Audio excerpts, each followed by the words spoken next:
ఒకప్పుడు తెలంగాణ పల్లెల్లో తాటి చెట్ల నుంచి తీసుకొచ్చిన స్వచ్ఛమైన కల్లు అలసిన శరీరాలకు సేద తీర్చే అమృతంలా ఉండేది.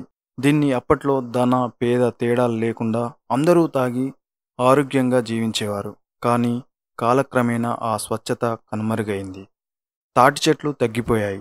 వాటి స్థానంలో రసాయనాలతో నిండిన కల్తీ కల్లు రాజధాని నగరంతో పాటు రాష్ట్రం అంతటా విస్తరించింది. ఇది కేవలం పానీయం కాదు, ఒక కాలకూట విషం, ఒక గరళం.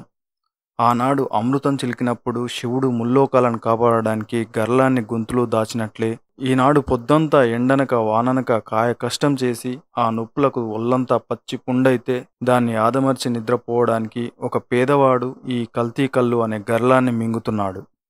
దాంతో క్రమంగా వారు ఆరోగ్యాన్ని కోల్పోతూ వారి జీవితాలను, వారి కుటుంబ సభ్యుల జీవితాలను ఈ కల్తీ కల్లు చిన్నాభిన్నం చేస్తోంది. ఈ ముఖ్యమైన అంశం గురించి ఈ వీడియోలో పూర్తిగా తెలుసుకుందాం. అంతకంటే ముందు మన ఛానల్ సబ్స్క్రైబ్ చేయండి, మాకు సపోర్ట్గా ఉంటుంది. ఇక విషయంలోకి వెళ్తే ఉమ్మడి ఆంధ్రప్రదేశ్లో కూడా ఈ కల్తీ కల్లు బెడద పెరిగి ప్రజారోగ్యానికి ముప్పుగా మారినప్పుడు అప్పటి కాంగ్రెస్ ప్రభుత్వం కల్లు కాంపౌండ్లపై నిషేధం విధించింది. అది ఒక సముచిత నిర్ణయంగా మేధావులంతా భావించారు. కానీ తెలంగాణ ప్రత్యేక రాష్ట్రంగా ఏర్పడిన తర్వాత ప్రజల ఆరోగ్యం పట్ల మరింత కఠినంగా వ్యవహరించాల్సింది పోయి అప్పటి ముఖ్యమంత్రి కేసీఆర్ ఈ కల్లు కాంపౌండ్లను తిరిగి తెరిపించారు. అదే ఈ ఘోరానికి స్వాగతం పలికినట్లయింది. అసలు ఈ విపత్తు ఎలా మారిందంటే, ఈ కల్తీ కల్లుకు అలవాటు పడిన వేలాది మంది ప్రజలు అది దొరకనప్పుడు పిచ్చి పట్టిన వారిలా ప్రవర్తిస్తున్నారు. ఎర్రగడ్డలోని మెంటల్ హాస్పిటల్లో రోగులతో కిటకిటలాడిందనే వార్తలు నిత్యకృత్యమయ్యాయి. ఇది ఒక విచిత్రమైన భయానకమైన పరిస్థితి. ప్రజలు ఈ కల్లు తాగినా చనిపోతున్నారు, తాగకపోయినా చనిపోతున్నారు. ఇదొక విరుద్ధమైన స్వభావం కలిగిన ఉపద్రవం ప్రజల జీవితాలను నాశనం చేస్తుంది. దీనికి గతంలో జరిగిన కొన్ని ఘటనలను ఉదాహరణగా మీతో పంచుకోవాలనిపిస్తుంది. ఇంకా మన ఛానల్ సబ్స్క్రైబ్ చేయనట్లయితే ఇప్పుడే సబ్స్క్రైబ్ చేయండి, మాకు సపోర్ట్గా ఉంటుంది. నిర్మల్ జిల్లాకు చెందిన ఒక యువకుడి కథ ఈ కల్తీ కల్లు విషాదానికి ప్రతీకగా నిలుస్తోంది. ఉపాధి కోసం దుబాయ్ వెళ్లిన ఆ యువకుడు అక్కడ కల్తీ కల్లు దొరక్క, సాధారణ మద్యం అతనికి పడక విత్డ్రాయల్ సిండ్రోమ్ అనే రుగ్మతతో పిచ్చి పిచ్చిగా ప్రవర్తించడం మొదలుపెట్టాడు. చివరికి మతిస్థిమితం తప్పి ఎటో వెళ్ళిపోయి చివరకు శవమై కనిపించాడు. ఇది ఒక్క నిర్మల్ యువకుడి కథనే కాదు, కల్తీ కల్లు విషవలయంలో చిక్కుకున్న వేలాది మంది బాధితుల నిశ్శబ్ద రోదన, ఇంకా వెలుగులోనికి రానివి ఎన్నో కథనాలు. ప్రభుత్వం, అధికారులు ఈ సమస్య పట్ల అలసత్వం వహించారని స్పష్టంగా తెలుస్తోంది. 12 మందికి పైగా మరణించి అనేక మంది ఆసుపత్రుల పాలయ్యాక గానీ వారికి కళ్ళు తెరుచుకోలేదా? అప్పటిదాకా ఏమీ తెలియనట్టు నటిస్తూ హఠాత్తుగా దాడులు చేయడం, కాంపౌండ్లను మూసివేయడం మొదలుపెట్టారు.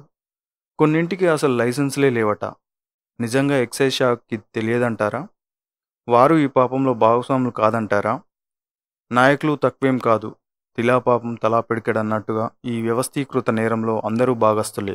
సాధారణంగా ప్రస్తుతం గౌడన్నలు చాలా మటుకు తాళ్ళు ఎక్కడం మానేశారు. దానికి కారణాలు అనేకం. వయసు మీద పడి, పానం చేతగాక కొందరు, చదువుకొని ఉద్యోగాలు చేసే యువత ఆ వృత్తికి దూరం అవ్వడం, ఇలా కొన్ని కారణాల వల్ల గుప్పెడు మంది ఎవరో కొందరు ఊర్లలో ఉండి జీవనం సాగించే వాళ్ళు తాటి చెట్లు ఎక్కుతూ ఆ విధంగా బతుకుతున్నారు. నిజానికి ప్రస్తుత పరిస్థితుల్లో తాటికల్లు హైదరాబాద్కి తరలించే అంత స్థాయిలో ఉత్పత్తి అవ్వడం లేదు. దీని కన్ఫర్మేషన్ కోసం ఏ ఊర్లోకెళ్ళి గౌడన్న అడిగినా కూడా ఇదే చెప్తారు. చుట్టుపక్కల ఉన్న ప్రాంతాలకే కళ్ళు ఉందా అన్నా అని అడిగితే తమ్మి అయిపోయింది అనే పరిస్థితులు ఊర్లలో ఉంది. కానీ ఇక్కడేంట్రా అని ఆరాధిస్తే ప్రతి చోట కళ్ళు కాంపౌండ్లలో వేల కొద్ది నిండు సీసలతో కలకలలాడుతూ కాంపౌండ్లు దర్శనమిస్తున్నాయి. ఇదేం పట్టనట్టు ఎక్సైజ్ అధికారులు వ్యవహరిస్తున్నారు. కానీ ఊర్లలో కొన్ని తెగలవారు, కొన్ని జాతుల వారు సహజ సిద్ధంగా కావచ్చు, లేకపోతే బెల్లం పానకంతో కావచ్చు, వారి అవసరాల కోసం కావచ్చు, లేదా విక్రయించడానికి కూడా కావచ్చు, సారా బట్టీలు చేసి అదేనండి గుడుంబా తయారు చేస్తారు కదా, వాళ్ళని పట్టుకొని బట్టీలు పగలగొట్టి ఫోటోలని పై అధికారులకు తెలిసేలా పేపర్లలో, సామాజిక మాధ్యమాల్లో వైరల్ అయ్యేలా చేస్తారు ఈ ఎక్సైజ్ అధికారులు. ఇక్కడ ఒక విధంగా మనం మాట్లాడుకుంటే ఆ సారాకు ఈ కళ్ళుకు పెద్ద తేడా లేదు. ఇంకా దానికంటే ఇదే పెద్ద డేంజర్ అని నిపుణులు అంటున్నారు. సారా తాగితే బానిసలై ఆరోగ్యం క్షీణించి రోగాల బారిన పడి చనిపోతుంటే ఈ కళ్ళు తాగి పిచ్చోళ్ళై మతిస్థిమితం లేకుండా అయి చనిపోతున్నారు. సారా కట్టడి మీద తీసుకున్నట్లే దీని మీద కూడా ఎందుకు తీసుకోవడం లేదు అధికారులు, ప్రభుత్వ యంత్రాంగం? ఒక విధంగా చెప్పాలంటే ఈ కల్తీ కళ్ళు గంజాయి కంటే డేంజర్గా దాపురించింది. అందుకే నేను అనబోయేది ఏంటంటే, ఇలాంటి కళ్ళు తయారీ కేంద్రాల మీద దాడులు చేయాల్సింది ఆబ్కారీ కాదు, నార్కో డిపార్ట్మెంట్ వాళ్ళు. వివిధ రకాల కొత్త రసాయనాలు కలిపి కళ్ళు తయారు చేస్తున్నారని అధికారులు గుర్తిస్తున్నారట. ఇది మరో రకం ప్రజావంచన. గుల్ఫామ్, ఆల్ఫాజోలం, డైజోఫామ్, కరక్కాయ పొడి, క్లోరోహైడ్రేట్, పేరు ఏదైనా సరే మోతాదు మించితే అది విషమే. వీటిని గుల్ఫామ్ కళ్ళు లేదా సింథటిక్ కళ్ళు అని పిలుస్తుంటారు. మహారాష్ట్రలో తయారైన ఆల్ఫాజోలం తెలంగాణకు చేరుతోందంటే ఇది ఒక పెద్ద మాఫియా నెట్వర్క్. కింద నుంచి పైదాకా మామూళ్ళు ఈ దందాకు అండగా నిలుస్తున్నాయని స్పష్టమవుతోంది. Kilo powder 10 లక్షలంట. 10 గ్రాములతో 1200 సీసాల కళ్ళు తయారవుతుందంటే ఈ వ్యాపారం ఎంత లాభసాటితో అర్థం చేసుకోవచ్చు. దీనికి కారణం ప్రభుత్వం మద్యం ధరలు అందుబాటులో ఉంచకపోవడం వల్ల కూడా అయి ఉండొచ్చని నిపుణులు అభిప్రాయపడుతున్నారు. సీసా కళ్ళు కాంపౌండ్లో 50 రూపాయలంట. పొద్దుందాక కన్న కష్టం చేసి ఆ నొప్పులు భరించడానికి రేపటికి మళ్ళీ పనికి సిద్ధం కావాలంటే ఆ పేదడొక్క మత్తును కోరుకుంటుంది. దానికోసం వైన్స్కి వెళ్తే 90 సీసాకు 100 రూపాయలుగా ఉంది. ఆ 100 పెట్టినా అతని కుతి తీరదు.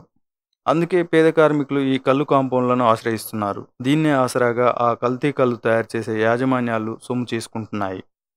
ప్రజారోగ్యంపై జరుగుతున్న ఈ క్రూరమైన ఘటనలను ఆపాలి. కేవలం అరెస్టులతో, కేసులతో ఈ సమస్య పరిష్కారం కాదు.